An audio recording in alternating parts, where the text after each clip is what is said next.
गायत्री मंत्र सद्बुद्धि का मंत्र।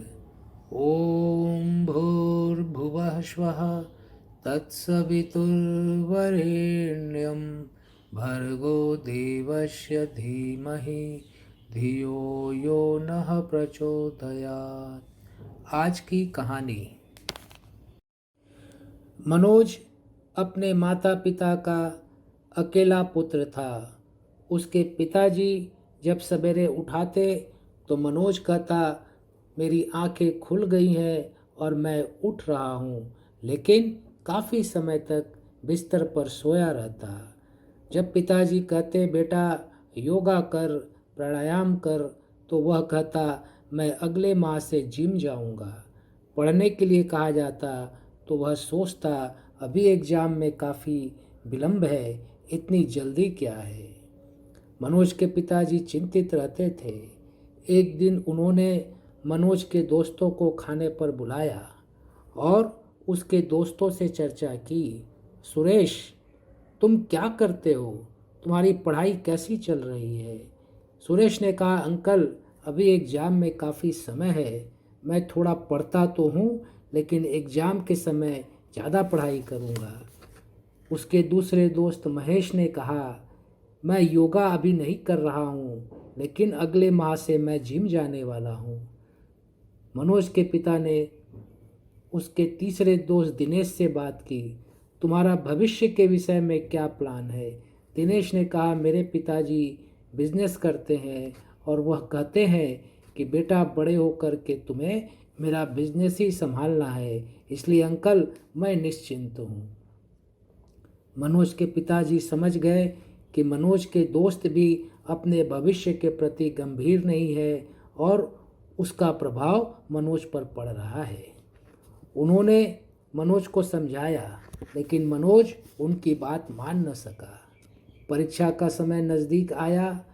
सभी दोस्तों ने परीक्षा दी, लेकिन परीक्षा का परिणाम जब आया तो उन्हें अच्छे मार्क्स नहीं आए।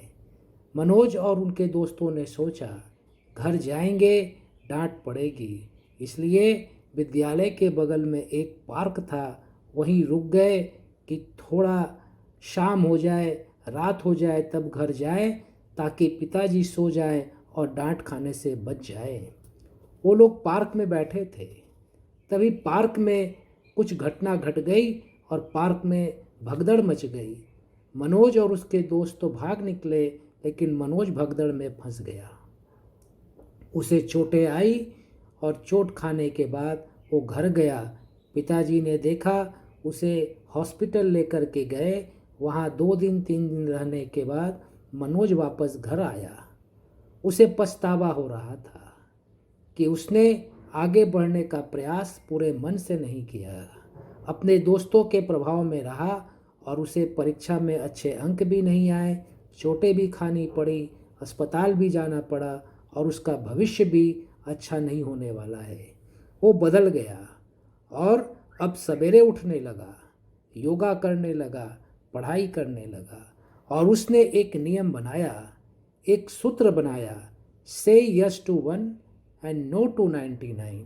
अर्थात जिन बातों से उसका भविष्य खराब हो रहा था, उन सारी बातों को उसने ना बोलना शुरू किया और जिन बातों से उसका भविष्य अच्छा होने वाला था, उन बातों को उसने हाँ बोलना शुरू किया और उसकी तरक्की होती गई और वो आगे बढ़ गया। उसका स्वास्थ्य अच्छा हो गया, उसे अच्छे अंक आने लगे और वो हर काम समय पर करने लगा। इसलिए बच्चों, आपने देखा, एक सोच में बदलाव से मनोज प्रयत्न तो करता था, लेकिन पूरे मन से प्रयत्न नहीं करता था, इसलिए उसे सफलता नहीं मिलती थी और उसने अपनी सोच बदली और उसका भविष्य बेहतर हो गया। इसलिए आप भी अगर जीवन में आगे बढ़ना चाहते हो तो जो मनोज ने फॉर्मूला अपनाया है, से यस टू 1 से नो टू 99, उस फॉर्मूले को अगर आप अपनाते हैं तो आपका भविष्य भी उज्जवल हो जाएगा। हमारे गुरुदेव पंडित श्री राम शर्मा आचार्य जी भी कहते थे, असफलता यही सिद्ध करती है कि सफलता का प्रयत्न पूरे मन से नहीं किया गया। धन्यवाद।